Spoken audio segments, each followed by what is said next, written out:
જીવનમાં મા બાપથી ક્યારેય પણ જુદા ન રહેશો.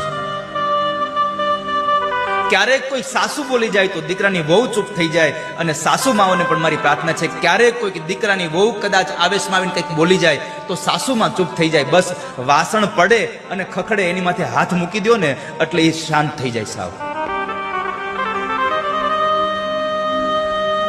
પણ જે સંગઠિત પરિવારમાં જે આનંદ છે એ એકલામાં નથી વાલા.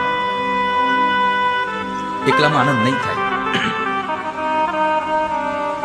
આપણને મારી પ્રાર્થના છે, યુવાન બહેનોને મારી પ્રાર્થના છે, ક્યારે પણ પોતાના પતિને ન કહેશો કે આપણે હવે જુદું રહેવા જવું છે. અને તમે જો તમારા સાસુ સસરાને તમારાથી જુદા કર્યા તો એક વાત યાદ રાખજો કે તમારા આવનારા સમયમાં તમારા દીકરાની વહુ પણ તમને જુદા કરશે ને કરશે. એમાં